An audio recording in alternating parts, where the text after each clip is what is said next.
We've got new insight into the development of Final Fantasy VII Remake Part 3 to get into, as that game is in full production, along with more developer discussion regarding potential Rebirth DLC featuring Cid and Vincent. Plus, a massive discovery regarding the credits to Final Fantasy VII Rebirth at the end of this video that may help ease some of the confusion the ending scenes certainly generated. The spoilers will be at the end of the video, so if you haven't finished Rebirth yet and don't want to get spoiled, just pay attention to my spoiler warnings before we get into the ending discussion. We've got a lot to talk about here, so strap in for another big Final Fantasy VII deep dive, and be sure to let me know in the comments what you'd like me to cover in a future video. Let's begin, shall we? So, in the previous video, linked in the description and at the end of this one, we talked about the possibility of DLC hitting Final Fantasy VII Rebirth, and while Rebirth game director Naoki Hamaguchi's statement in the interview with Vandal last September gave us a pretty straightforward answer with a firm no, that the team was not considering DLC for Rebirth, he later opened up to the possibility of some sort of Queen's Blood expansion in an interview with Redbull, right around the game's launch. Now, this quote, expansion on Queen's Blood could very well be saved for the third and final part, for all we know. But whether or not a potential expansion with Queen's Blood results in DLC for Rebirth, or a natural expansion on it in the third game, or heck even getting its own game like how Gwent got one from its incredible popularity in The Witcher 3, it's all just speculation at this point.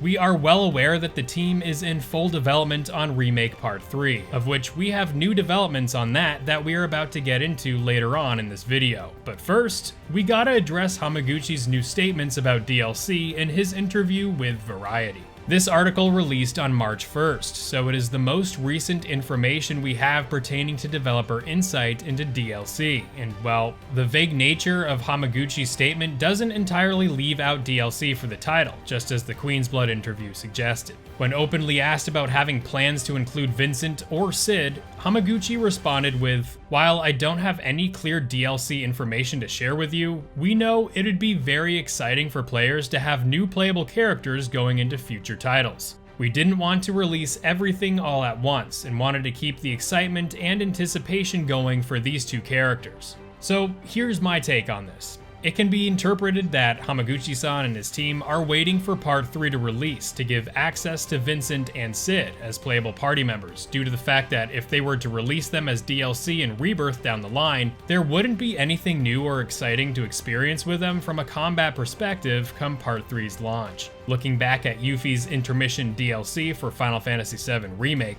her inclusion made sense, as in Rebirth, we not only got Yuffie as a playable character, but also Red 13 and Cait Sith. This was also an excuse to put the game out on the, at the time, newly released PS5. With only Cid and Vincent left to enter the roster for the remainder of this remake series, I understand Hamaguchi-san's intention, if true, to leave these characters for their combat debut in Part 3. Definitely let me know what you all think about this in the comments, but either way, I wouldn't mind DLC of any sort leading up to the launch of the final game. And speaking of the final game in the remake series, we have even more developer commentary about Part 3, as Square is very much looking forward to capping off this ambitious remake series. In a lengthy 40+ minute video on Square Enix's music YouTube channel released a few days ago, Final Fantasy VII Remake and Rebirth director Tetsuya Nomura, scenario writer Kazushige Nojima, and composer Nobuo Uematsu got together to discuss the story, music, and other developmental aspects of the Final Fantasy VII Remake series. We're not going to get into absolutely everything they touched up on here, but I encourage you to watch it to get some awesome insight into the development of the original Final Fantasy VII released in 1997, and their thoughts when transitioning into this 3-game FF7 Remake project. These three men are legends at Square, and their insights are particularly interesting, but you can especially get a sense from director Nomura that he's eagerly anticipating capping off this remake trilogy.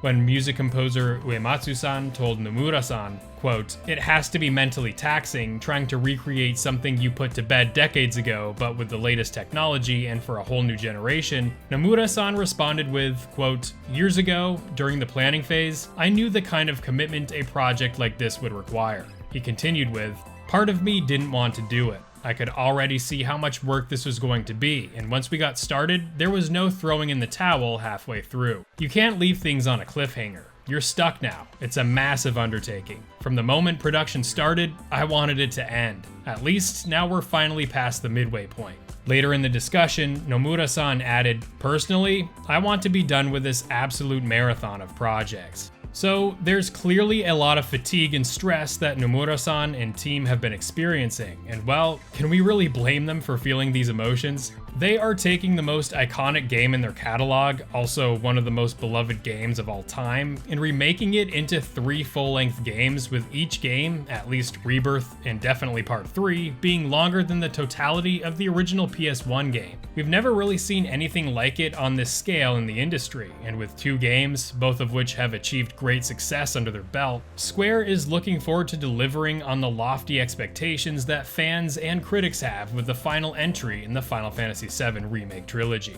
What makes Final Fantasy VII and many other games in the series so memorable is the incredible music composed for these games, and much of this music comes from the legendary Final Fantasy composer Nobuo Uematsu. Uematsu-san, just before Final Fantasy VII Rebirth launched, stated that he didn't think he would ever compose another full game again, but during this discussion, Nomura-san stated that since Uematsu-san worked on the first and second game, that, quote, "it stands to reason that you have to come back for the third," to which the composer remarked, "It would be my honor." Whether or not that will actually happen is yet to be seen, but these last 2 games, Remake and Rebirth, were very important for Uematsu-san, even remarking that the music from these 2 games represents some of his very best work as a music composer. With just 1 more game to go in the Remake trilogy, it's not a stretch to think that he will be back in full force for the conclusion of the series. In the final moments of the video, Nomura-san confirmed that himself, along with Kazushige Nojima, are already hard at work on it, adding, quote, "we're off to the races already." This isn't exactly a big surprise, seeing as Nomura-san wrote back in 2022 when Rebirth was first announced that work on the 3rd game had already begun, with Hamaguchi-san later reiterating up to the release of Rebirth that much of the work for Part 3 has already been done. At the finale of the video, Nomura-san jokes with Uematsu-san that his work on Part 3 is going to, quote, "surpass the songs you've already composed for us." Uematsu-san addresses that he's up to the challenge and closes with, "For starters, I'm gonna take a vacation." I'll have the video linked in the description for you all to view, as it's fascinating seeing these legendary developers discuss their work on the original title, as well as all the hard work going into the Remake series, so definitely go check it out if you'd like to see more of the behind-the-scenes work that goes into making video games in the modern era, along with stories about how game design has changed and evolved over the years. Finally, we have a very interesting detail about Rebirth's end credits that sheds light into the condition of protagonist Cloud Strife. This goes without saying that there will be massive spoilers from here on out, as we are going to be looking at the end credits and the ending scenes of Final Fantasy VII Rebirth. Upon reviewing this a number of times, it makes me think that this is something the developers intentionally did that could mean something in the final part of the game. But again, massive Rebirth ending spoilers from here on out. You've been warned. First up, a big shout out to Subtext on Twitter for pointing this out, as this discovery has led to some truly fascinating discourse within the Final Fantasy VII community. Basically, Subtext's discovery regards the ending credits of Final Fantasy VII, with the vignettes of footage passing by as a way to chronologically recap the events of the entire Rebirth storyline. These videos on the left side of the screen punctuate the game's big moments from start to finish, but interestingly, there are some glaring omissions from the final moments of the game. Everything seems to be playing out as we saw them from the game, but after Cloud and party returns to Aerith at the altar at the City of the Ancients, we get a stretch of nothingness, only for the videos to return with the scene with Rufus and Glenn at Shinra HQ. So, to jog your memory, this is the scene that plays out just after the final vignette that should have been occupying this blank space, along with this one.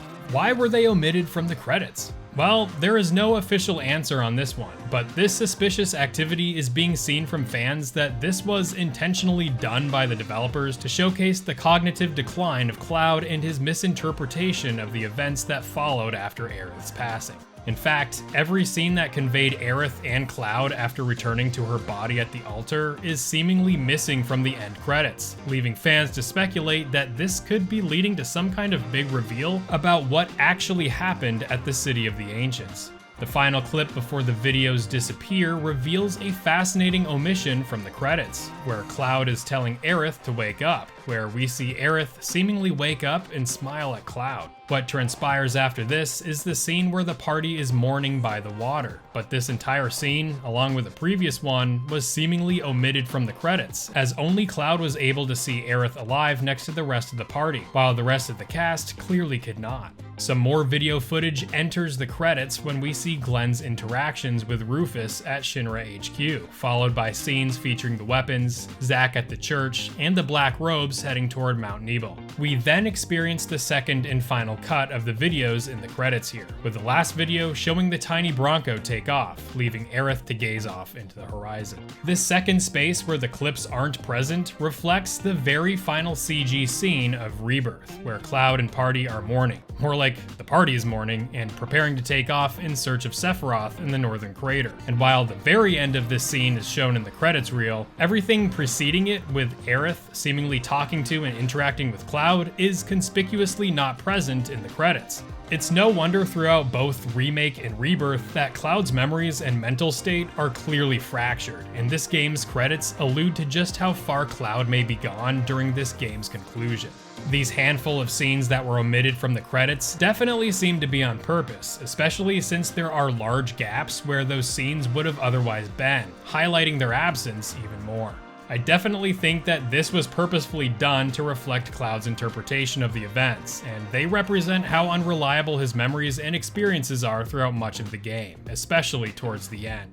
There are many theories out there regarding Aerith and whether or not she is alive, and exactly what to make of all this timeline stuff. And while the answers are to come in the third and final game, this intriguing detail from the credits may paint us a picture of what we may come to see in the third game.